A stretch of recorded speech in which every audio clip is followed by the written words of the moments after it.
ગીર સોમનાથ જિલ્લાના કોડીનારની બાયપાસ પાસે અંબુજાનગર પાસે એક વાહન પલટે છે। આપને દ્રશ્યો બતાવવાના પ્રયત્ન કરીશું કે આ જે વાહન છે તે આજે સાંજના રાત્રિના સમયે આ બાયપાસ ઉપર પલટી ખાઈ ગયું હતું। પલટી ખાઈ જતા આસપાસના લોકો દોડી આવ્યા હતા। અંદર વાહનની અંદર 3 જણા હતા। તે લોકોને તાત્કાલિક 108 મારફતે ખસેડ્યા હતા। સદનસીબે જાનહાનિ તો થઈ નથી, પણ આ જે વાહન છે તેની અંદરથી મોટા પાયે રેશનિંગના અનાજનો જથ્થો જે મળી આવ્યો હતો।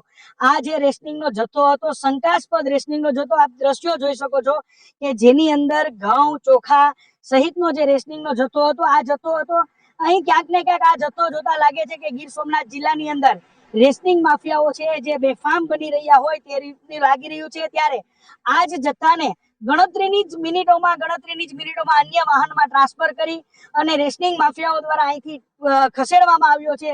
આ જથ્થો હાલ તો ક્યાં ગયો છે તેની તંત્ર પણ તપાસ કરી રહ્યું છે। આપ દ્રશ્યો જોઈ શકો છો, આ એ જ દ્રશ્યો છે કે જેની અંદરથી આ પૂરપાટ ઝડપે જાતા વાહનની અંદર આ રેશનિંગનો જથ્થો છે તેને ટ્રાન્સફર કરવામાં આવ્યો હતો। અમારી ટીમે એમની પાછળ જઈને તપાસ કરી, ત્યાં પણ એટલી સ્પીડે જે આ માફિયાઓ જતા હતા કે જેને પકડી ન શક્યા, પણ તંત્ર હાલ તો જે છે તે હાથ ઉપર હાથ દઈને બેઠું હોય તે રીતે આ જે પલટી ખાઈ ગયેલી ગાડી છે તેને કબજો સંભાળીને તેની ઉપર બેઠો કેસ કરવાની વાતો સંભળાઈ રહી છે। કારણ કે આ જે અડધી કલાકની જે ઘટના હતી એ ઘટનાની અંદર એક પણ રેશનિંગ માફિયાઓને તંત્ર પકડી શક્યું નહોતું।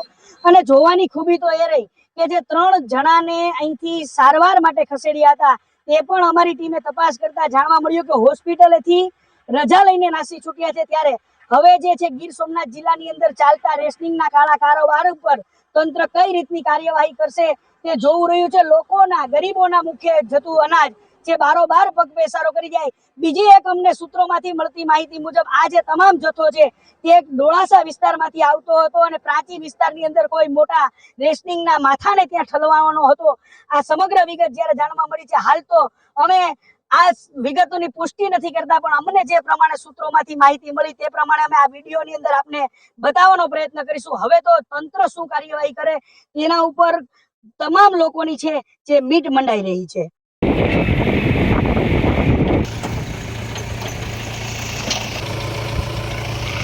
હું આપણે દ્રશ્યો બતાવવાના પ્રયત્ન, આ વિસ્તારની અંદર ક્યાંય પણ ચોખાનું વાવેતર